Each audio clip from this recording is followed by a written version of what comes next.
1-2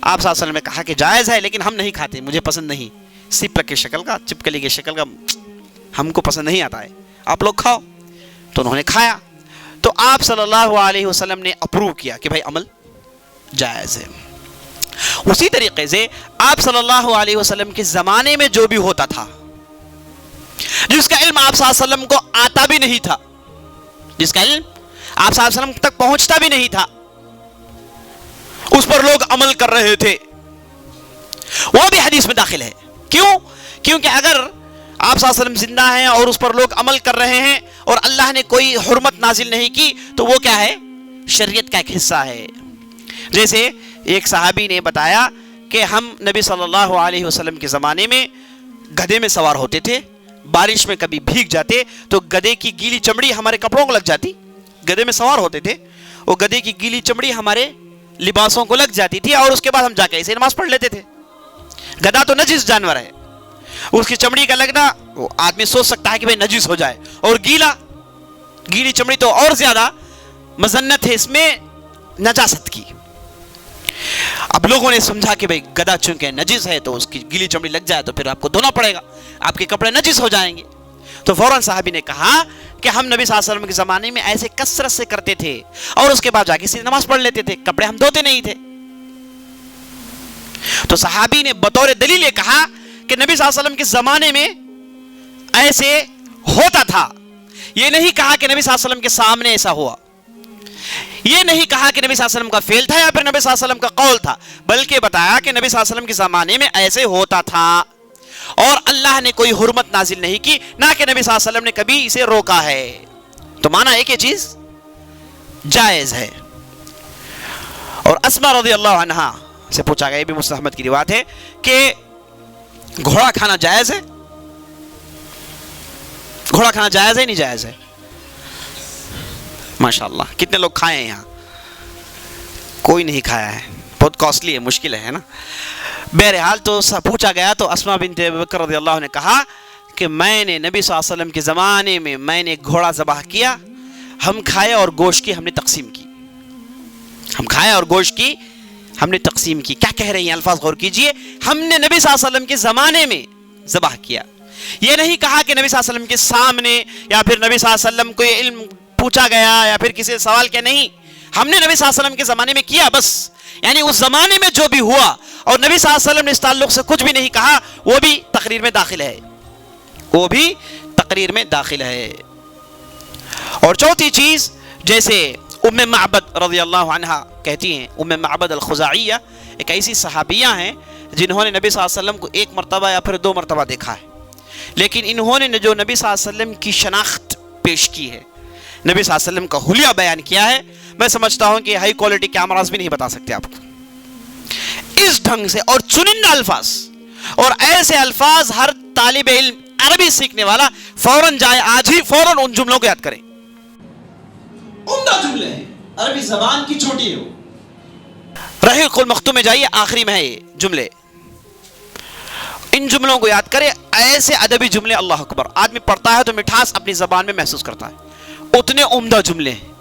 اور ان جملوں میں ام معبد رضی اللہ عنہا نے نبی صلی اللہ علیہ وسلم کی شناخت بیان کی کہ وہ آپ صلی اللہ علیہ وسلم کی آنکھیں بڑی کالی تھیں، آپ صلی اللہ علیہ وسلم کے آبرو بڑے بڑے تھے، اور آپ صلی اللہ علیہ وسلم کا پیشانی، آپ صلی اللہ علیہ وسلم کی پیشانی چوڑی تھی، اور آپ صلی اللہ علیہ وسلم نہ اونچے نہ بالکل چھوٹے قد کے تھے، آپ صلی اللہ علیہ وسلم کا سینہ چوڑا تھا، آپ صلی اللہ علیہ وسلم چلتے تو جلدی چلتے، یہ صاحب ہے نا، صرف 1-2 مرتبہ انہوں نے دیکھا بس۔ تو یہ کیا ہے؟ یہ نبی صلی اللہ علیہ وسلم کی صفت ہے جسے اہل علم نے حدیث کی تعریف میں جوڑا ہے۔ تو یہ 4 چیزوں کا مجموعہ عزیز دوستوں حدیث ہے، یہ 4 چیزوں کا مجموعہ حدیث ہے۔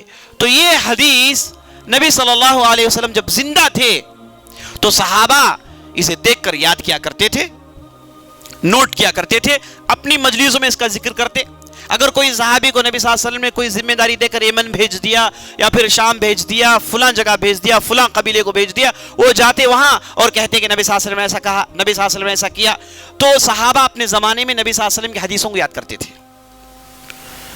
اور ہم جانتے ہیں عمدہ بڑے بڑے صحابہ جن میں ابو ہریرہ رضی اللہ عنہ شامل ہے، عبداللہ بن عمر ہیں، عبداللہ بن عباس ہیں، اور اس کے بعد سعید بن کیا ہے نام ان کا؟ سعد بن ابی وقاص ہیں، سعد بن ابی وقاص ہے، جابر بن عبداللہ ہے، مائی عائشہ ہے. یہ صحابہ میں وہ صحابہ ہیں جن کا شمار علماء میں ہوتا ہے، اور ساتھ ساتھ انہوں نے نبی صلی اللہ علیہ وسلم کے واقعات کو یاد کیا، کثرت سے یاد کیا. ابو ہریرہ رضی اللہ عنہ جنہوں نے 5200 سے زیادہ ان کی روایتیں تھی، اور اسلام قبول کرتے ہیں 7ویں ہجری میں، اور اس کے بعد اپنی پوری زندگی ڈیڈیکیٹ کر دیے صرف نبی صلی اللہ علیہ وسلم کو آبزرو کرتے تھے کہ نبی صلی اللہ علیہ وسلم کہتے کیا ہیں، کرتے کیا ہیں، کیونکہ پوری شریعت ہے، یہ چلتی پھرتی شریعت ہے. سبحان اللہ. دیکھیے اللہ رب العزت نے نبی کو ایک ایسے پیرو دیے، ایسے فالوورز دیے جو نبی صلی اللہ علیہ وسلم کی ہر حرکت پر علم سیکھتے تھے. اللہ اکبر. تو یہ صحابہ آئے، انہوں نے حدیثوں کو سنا، یاد کیا، خوب یاد کیا، نہ کہ صرف یاد کیا، نہ کہ صرف عمل کیا، نہ کہ صرف اس کی تعلیم لوگوں کو دی، بلکہ اسے لکھا بھی کرتے تھے. شروع میں آپ صلی اللہ علیہ وسلم نے کہہ دیا کہ لا تکتبوا عنی غیر القرآن، اے لوگوں قرآن کے علاوہ کچھ بھی مت لکھو. یہ شروع کا حکم تھا، غالباً مکے کے زمانے کا حکم تھا، یا پھر مدینے کے شروع کے زمانے کا حکم تھا، کیونکہ قوم نئی تھی، انہیں اللہ کا قول اور اللہ کے رسول کے قول میں ڈفرینسیشن پیدا ہونا ضروری ہے. انہیں معلوم ہو کہ جو بھی لکھا جاتا ہے یہ قرآن ہے. جب لوگوں کے درمیان، لوگوں کے ذہنوں میں یہ ڈفرینسیشن پیدا ہو گیا، خود بخود وہ ڈفرینسیشن کرنے لگے، تو نبی صلی اللہ علیہ وسلم نے کہا کہ چلو اب حدیث بھی لکھو. تو نبی صلی اللہ علیہ وسلم کے زمانے میں حدیثوں کو بھی لکھ کر محفوظ کیا گیا. ایک صحابی تھے جن کا نام تھا عبداللہ بن عمر بن عاص. نام کیا ہے؟ عبداللہ بن عمر بن عاص. یہ وہ صحابی ہیں جنہوں نے حدیث کا ایک مجموعہ لکھا جس کا نام انہوں نے رکھا الصادقہ، الصادقہ. اور زندگی بھر یہ کہا کرتے تھے دنیا میں مجھے 2 چیزوں کو زیادہ اللہ نے اس کی محبت میرے دل میں ڈال دی. ایک یہ میرا صحیفہ ہے جس کا نام الصادقہ، اور دوسری میری زمین طائف کے اندر جس کا نام وحد ہے. یہ دونوں دنیا میں میرے پاس سب سے زیادہ محبوب ترین ہیں. عبداللہ بن عمر بن عاص. اس کے علاوہ نبی صلی اللہ علیہ وسلم نے اپنے آخری زمانے میں حدیثوں کو لکھنے کا ٹرینڈ شروع کر دیا. حدیثوں کو لکھ کر جمع کیا گیا. ایک صحابی آئے، حجۃ الوداع کا خطبہ سنا، بہت متاثر ہوئے. عربی، خالص عربی تھے، عربی سنا تو انتہائی متاثر ہو گئے، اور علم سنا تو بہت زیادہ متاثر ہو گئے. فوراً خطبہ ختم ہوئے، گئے نبی صلی اللہ علیہ وسلم کے پاس، جا کے کہنے گیا رسول اللہ اکتب لی، اللہ کے رسول مجھے لکھ کر دے دیجیے، آپ نے جو بھی کہا ہے لکھ کر دے دیجیے. تو فوراً ایک صحابی کو نبی صلی اللہ علیہ وسلم نے کہا کہ لکھ کر دے دو بھائی. اکتبو لی ابن ابی شاہ، ان کا نام تھا ابن ابی شاہ. کہا کہ اکتبو لی ابن ابی شاہ، ابن ابو شاہ کو لکھ کر دے دو، وہ مانگ رہے ہیں. تو فوراً صحابی تھے وہاں، انہوں نے لکھ دیا. مانا یہ کہ فوراً حفظ ہو گیا ہے، جو خطبہ انہوں نے سنا ہے فوراً ریڈی سیو ہو گیا ہے ہارڈ ڈسک میں. تو فوراً انہوں نے خطبہ لکھ کر دے دیا ان کے پاس. تو اس کے بعد لکھنے کا رواج عام ہو گیا. تو جیسے قرآن کو لکھ کر محفوظ کیا گیا، ویسے حدیث کو بھی لکھ کر محفوظ کیا گیا. لیکن حدیث پوری لکھی نہیں گئی، جبکہ پورا قرآن لکھ دیا گیا، حدیثیں پوری لکھی نہیں گئی. اہم حدیثوں کو لکھا گیا، اور یہ حدیث کا علم صحابہ کے سینوں میں محفوظ ہے، علماء صحابہ کے سینوں میں محفوظ ہے. اور یہی صحابہ نے چھوٹے صحابہ کو سکھایا، اور چھوٹے صحابہ نے تابعین کو سکھایا، اور تابعین نے چھوٹے تابعین کو سکھایا، اور چھوٹے تابعین نے تبع تابعین کو سکھایا، اور تبع تابعین نے چھوٹے تبع تابعین کو سکھایا، اور اس کے بعد یہ سلسلہ جاری ہوا. اور نبی صلی اللہ علیہ وسلم نے کہا کہ شروع کے جو 3 جنریشنز ہیں، صحابی، تابعی، تبع تابعی، یہ بالکل مقدس جنریشن ہے. امت کا شیرازہ اس میں لگا ہوا ہوگا، امت پختہ ہوگی. اور اسی زمانے میں عزیز دوستوں حدیثوں کو جمع کرنے کا کام ہوا. تو ہوا یہ کہ یہ حدیثیں کبھی صحیفے کی شکل میں، کبھی پرچوں کی شکل میں جمع تھی. اب سوال یہ پیدا ہوتا ہے کہ یہ جو صحیح بخاری جو اتنی بڑی کتاب ہے، اسے کس نے جمع کیا؟ یا یہ پہلی کتاب ہے، یا پھر اس سے پہلے کتابیں لکھی گئیں؟ اگر لکھی گئیں تو کون لکھا ہے، اس کی تاریخ کیا ہے؟ یہ بہت ہی اہم سوال ہے جو ہم اور آپ کو جاننا بہت بہت ضروری ہے. میں مختصر اس کے تعلق سے بتا دیتا ہوں. آپ نے سنا کہ حدیثیں سینے میں تھی، اور بعض حدیثیں لکھ کر لوگوں نے محفوظ کیا. بعد میں تابعین کا زمانہ آیا، انہوں نے صحابہ سے سنا. ہر آدمی اپنے پاس ایک نسخہ رکھتا، ہر آدمی جو بھی حدیثیں ان کے استادوں سے سنتا، ان حدیثوں کو نوٹ کر کے اپنے پاس نسخہ رکھتا تھا. تو اس ڈھنگ سے جتنے بھی طلباء تھے سب کے پاس حدیثوں کا مجموعہ تھا. اب یہ جو حدیث کا مجموعہ ہوگا، اس میں آپ کو ایک حدیث نماز کی مل جائے گی، ایک حدیث وضو کی مل جائے گی، حدیث حج کی مل جائے گی، ایک حدیث عقیدے کی مل جائے گی، ایک حدیث آپ کو مختلف موضوعات کو ملا کر لکھتے تھے، چونکہ ان کے پاس ایک کاپی ہو. اس ڈھنگ سے لوگوں نے اپنے کاپیز مینٹین کرنا شروع کر لیا. یہ جو کاپیز کو مینٹین کرنا ہے اسے کہتے ہیں تدوین.